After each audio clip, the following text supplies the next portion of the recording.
এ রাত কি অবস্থা? ভাই আছি ভাই আলহামদুলিল্লাহ ভালোই। কি অবস্থা কা তোমার? ভাই কি করবো, আগে তো আসলাম অন্য ইয়াতে, এখন আছি ইউরোপে, বুঝলি? ইউরোপে মায়েরা যদি ঘুরতে পারে, আমি ছেলে ঘুরতে পারব না, এটা একটা এই কথা। অবস্থা। আসসালামু আলাইকুম বিয়স, কেমন আছেন সবাই? তো আজকে হচ্ছে ছুটির দিন। তো আমার এক বন্ধু প্রাগ থেকে আসছে।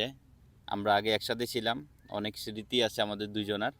তো সে এখানে আসার পরে শুনবো সে অবশ্যই কেমন আছে, কারণ আমি আসার 6 মাস পরে তাকে নিয়ে আসা হয় এবং সে এখন অন্য শহরে জব করে। আমরা একসাথে জব করি না, সে আরেকটা কোম্পানিতে তার মানে জব হয়েছিল। তো সে কেমন আছে এবং তার বিষয়বস্তুগুলো আর কি জানবো এবং চেক রিপাবলিকের বিষয়ে জানবো।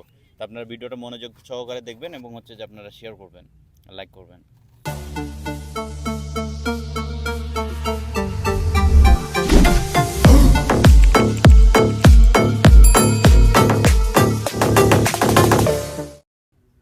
এ রাত কি অবস্থা? ভাই আছি ভাই আলহামদুলিল্লাহ কি ভালোই। অবস্থা কা তোমার? ভাই কি করবো, আগে তো আসলাম অন্য ইয়াতে, এখন আছি ইউরোপে, বুঝলি? ইউরোপে মায়েরা যদি ঘুরতে পারে, আমি ছেলে ঘুরতে পারব না, এটা একটা এই কথা। অবস্থা তো। হ্যাঁ, নিজেও খুললা চাই এদের ইউরোপের সাথে মজা তোমার দেখলে বোঝা যায়, বোঝা দিন। ঠিক আছে? মানে হ্যাঁ, যদি বোর্ডে দেখায় তাহলে আমি দেখালে দুষ্কি। দিয়ে কি অবস্থা, কেমন আছো? আসি ভাই, আসি ভাই অনেক ভালো। বহুদিন পরে কাজ তো আমরা করি সবাই এক একজনে, কিন্তু সবচেয়ে মজার জিনিসটা হইছে না আমি 5 দিন কাজ পাওয়ার পরে 2টা দিন ছুটি পাই। এই জিনিসটা উপভোগ করার জন্য এক এক একজনে এক শহর থেকে আরেক শহরে আসি।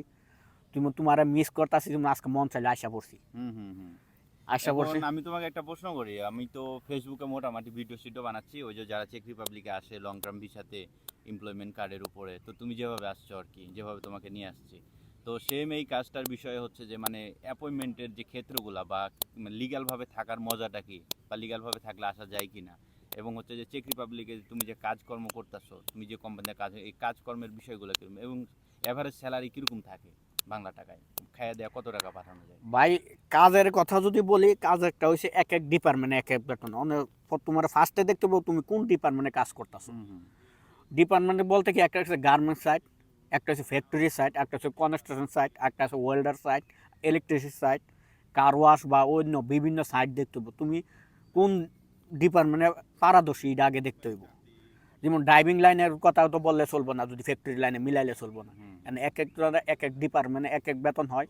এবং ইউরোপের সবচেয়ে মেন বিষয় হচ্ছে যে কাজ জানে, এই কাজের উপরে যদি ইয়া নিয়ে আসতে পারে, অনেক ভালো এবং ইয়া সুযোগ আছে এবং কাজেরও অ্যাভেলেবেল ইয়া আছে। যদি কাজ জানে, কাজ অনেক চাহিদা আছে এখানে। দক্ষ কারিগর ছাড়া, দক্ষ লোক ছাড়া অ্যাভেলেবেল জব পাওয়া যায় না, দেখা গেছে এক আচ্ছা একজনে। তুমি যে আসলা, তো মানে কত বছর লিগ্যাল ভাবে থাকতে হয়েছিল? আমি তো আলবেনিয়াতে আসছিলাম ফার্স্টে। আসার পরে 2 বছর পরে করা যেত, কিন্তু আসার কারণে নিজের কিছু সমস্যা ছিল, এক জায়গাতে আরেক জায়গাতে আবার ওই জায়গাতে ট্রান্সফার করছি। নিজে মনে করছো ভিসা আর পাইতে কিছুদিন কোনো থাকতাম। সমস্যা হয়েছিল মানে ভিসা পাইতে তো কোনো সমস্যা নাই, ভিসা হয়েছে তোমার, ভিসা তোমার দিতে হইব বাধ্যতামূলক। ভিসা হয়েছে কাগজের মানে তোমার ফিঙ্গার হয়ে গেলে তো ভিসা যেমন 100%? আমাদের দেশে যেমন দেখা গেছে খেত কিনতে গেলে মা বাপ হয় কাগজপত্র, ভিসার ক্ষেত্রে ডকুমেন্ট, তোমার অরিজিনাল ডকুমেন্ট যদি তুমি সাবমিট করতে পারো, ভিসা তুমি 100% পাইবা নিচ্ছে। হুম হুম এখন যেটা মেন হচ্ছে যে মানে যারা হচ্ছে যে ইউরোপের স্বপ্ন নিয়ে বিভিন্ন দেশে ঘোরাঘুরি করছে, তাদের বিষয়ে একটা কথা বলতে পারো যে মানে তারা কি করতে পারে? 2 বছর লিগ্যাল ভাবে থাকবে এবং ইউরোপের স্বপ্ন দেখবে, না তাদের স্বপ্ন আধুরাই থেকে যাবে? আমি যারাই আসতে চাই বা যারা আসার ইচ্ছুক, আমি একটা কথাই বলবো, ইউরোপে আপাতত মন চাইলেই তো আর আসা যায় না। না না না। ও ইউরোপে আসতে হলে নসিব লাগে, ভাগ্য লাগে। নসিবে ভাগ্য থাকলে অবশ্যই আসবে। রিজিক হচ্ছে আল্লাহর দান জিনিস, কারণ মানুষ সৃষ্টি করার এর 50 বছর আগে মানুষের রিজিক সৃষ্টি করছে, বুঝলেন না? রিজিক যদি থাকে অবশ্যই আসবে। ভিসা কোন ডকুমেন্ট বর্তমান এটি হচ্ছে ভুয়া কথা, এটি হচ্ছে ফালতু কথা। আমরা রয়েছে, আমরার কাম হচ্ছে চেষ্টা করা, আমরা অবশ্যই চেষ্টা করবো।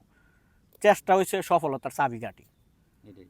তো ভালো বুঝলেন না? থাকবা রাহাত। আর তো সবাই রাহাতের জন্য দোয়া করবেন। সে একটা বিএমডব্লিউ কোম্পানিতে, নভারিস কোম্পানিতে জব করে এবং সে মোটামুটি আলহামদুলিল্লাহ ভালো। ভাই তোমার স্যালারি কিরকম থাকে?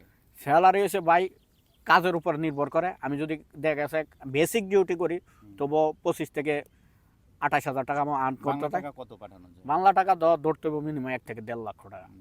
তাহলে ওকে। তো সবাই দোয়া করবেন রাহাত ভাইয়ের জন্য। আর সবাই ভালো থাকবেন, সুস্থ থাকবেন। আর সবাই কমেন্ট করে জানাবেন, ভিডিওটি প্রচুর পরিমাণে শেয়ার করবেন।